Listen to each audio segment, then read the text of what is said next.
disruptive because they're scared. They don't want to be sick. They come in, and that's one reason why they're so demanding. The mental, emotional side of it.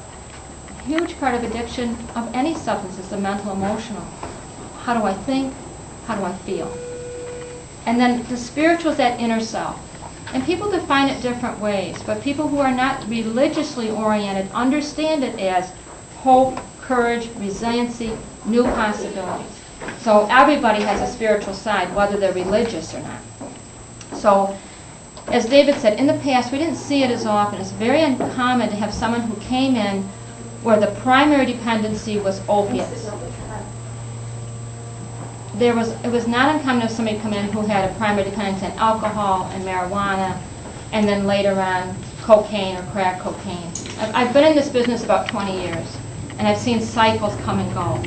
And there was a time when you saw almost very little heroin and very rarely pain pills.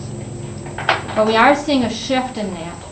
And unfortunately, I think that part of it is tied to the aggressive marketing of the pharmaceutical industry.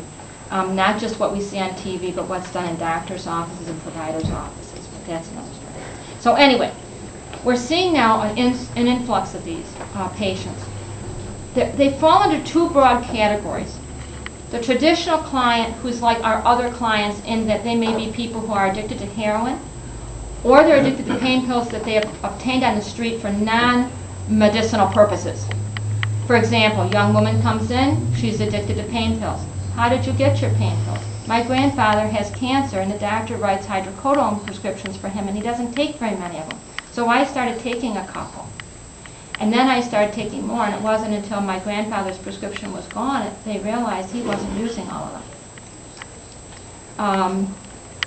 So access to pain pills does not mean the doctor prescribed them for you. People buy them on the street. They're very lucrative business for people. These patients come in not unlike our other patients. Many of them have legal problems, legal mandates for treatment, or Department of Social Services mandates. They're not working. They've gone down to apply for Department of Social Services. And nowadays, when you apply for cash assistance and there's any indication of drug and alcohol problems, an evaluation is required. And if that evaluation says that treatment's recommended, then DSS would sanction someone who didn't, for the cash portion, if they didn't follow treatment. So that's a big motivator. So people who are traditional clients often have lost their job, they've got a lot of family stress, there's all kinds of ancillary things. And those are also things that bring people into treatment.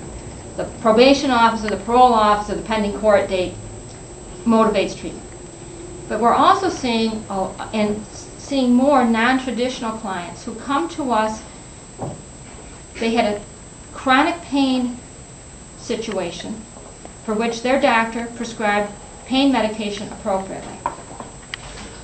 As for some of them, they develop tolerance. When you develop tolerance, you need more of the medication to get the effect. Typically, their doctor would maybe increase their dosage, maybe move them from a Loratab or hydrocodone to something called OxyContin, or fentanyl patches, which are the big ticket items. Then when that didn't work, they would have the OxyContin, the fentanyl patch with a Loratab for breakthrough pain. So people end up coming to us taking large amounts of these pills, and sometimes patches. And of course, what you're talking about is tolerance. What will sometimes happen is they begin to run out of the medicine. And you can't go to the doctor and say, you know that prescription you gave me for 30 days is 22 days and I'm out. So they might be able to go once or twice and convince the doctor that, you know, they got flushed down the toilet, or I dropped them in the garbage can, or I left them in my daughter's house in Cincinnati. But you can't do that more than a couple times. Doctors are hopefully savvy enough. So sometimes people who never would have gone out looking for street drugs because you don't want to be sick, withdrawal, will seek out someone for whom they can purchase. Now, so these are patients who've developed a tolerance and a dependency on the medication. They usually don't come to us with legal problems, although once in a while we had a couple people who've gotten a DWI for driving under the influence of prescription meds, and yes, they will give people DWIs for that. They usually are still working. They don't have the kind of falling apart yet that other people have. The big problem they have is they have chronic pain. When you put someone on Suboxone, they can't have those pain pills anymore. Suboxone blocks the effect. So one of the biggest problems we have right now is which we're working on, is trying to access some resources for patients with chronic pain or legitimate pain needs but can't take opiates. So I always send a letter to their doctor, try to interface with their doctor right away. We send Dr. King's notes to their physician. We try to encourage them to talk with the physician about non-opiate approaches to pain medicine. But that's a real hard thing for people, because a lot of them are going to just live with some pain that they haven't had to live with before. So to wrap it up, the medical, Dr. King sees a patient, he determines whether this person's appropriate for Suboxone. If so, he'll write a prescription for them. Our Suboxone patients are very heavily monitored. They're seeing Dr. King or me very frequently. They also see counseling staff, so they're being seen more frequently than our other patients, at least initially. The medicine treats withdrawal symptoms and reduces cravings, so that's how it prevents relapse. It's not we consider harm reduction or risk reduction. It's not like a substitute for the drug. Yes, it blocks the opiate receptors, and if they don't have their Suboxone, they'll have a milder form of withdrawal, but they should not get high from it. The way it's marketed and formulated, there's a ceiling effect that should prevent that kind of thing, or prevent overdose on it. The medical side is connected with counseling. We do group and individual counseling with them, just like our other patients. That's for support and education and help them develop insight. If they're patients who come to us with chronic pain and they don't have some of the other issues, we may abbreviate the phase and want to do more individual work with them. That's a real stumbling block for our patients who come with chronic pain. They're used to going to the doctor's office and getting a prescription. So we have to really explain to them, why is this counseling a part of this? Why can't you just come once a month and get your pills? And I tell them, if just the pills worked, we would just put a drive-up window in here. But even the company that markets it says the pills alone don't help the long-term behavioral changes. We connect with the primary care providers for communication. Our goals right now, and this probably isn't exhaustive, we want to increase the links and resources for helping treat pain for people that doesn't involve opiates. One of the stumbling blocks we have is we have a pain management clinic in Batavia, but that doesn't take Medicaid. Places that take Medicaid are nowhere near us, so it's a terrible barrier for people.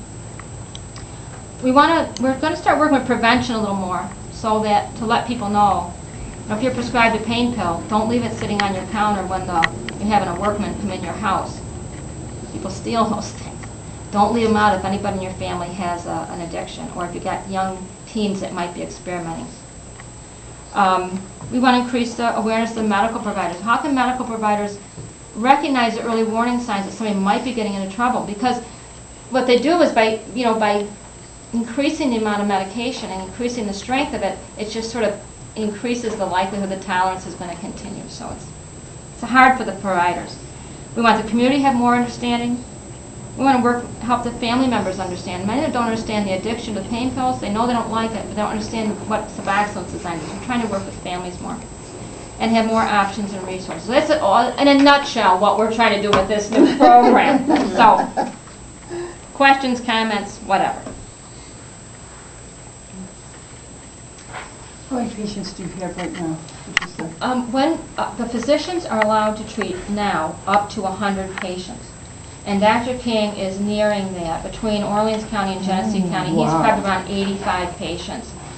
Now, some of them don't stay very long. We get people who come in, start the program, and they drift off. So there's some turnover. Right now, we have about 25% of the patients he's treating are in what we call our maintenance program. Those are people who've been very successful on Suboxone.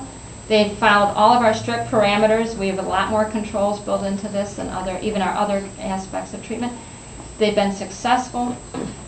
We are looking at now, well, they don't need all this counseling. They're well along. So they go to a group once a month where they get their prescription, and then they see Dr. King once every 3 months. So we're really glad to see that. It's very rewarding to see people who were just desperate come in and say, I feel like I got my life back. I had a woman the other day who has 30 years of pain pill from an injury that happened in a motorcycle accident or something when she was a young girl. Dr. King saw her, put on the Suboxone on Tuesday, so I call usually on Wednesday or Thursday and check and see how's it going, how are you doing. If I don't see him in person, give him a call. She was making cookies with her grandson. And she said, every other day I was constantly going to my purse getting pills out. She said, I can't believe I'm doing this. So that's the stuff that's rewarding. Mm-hmm.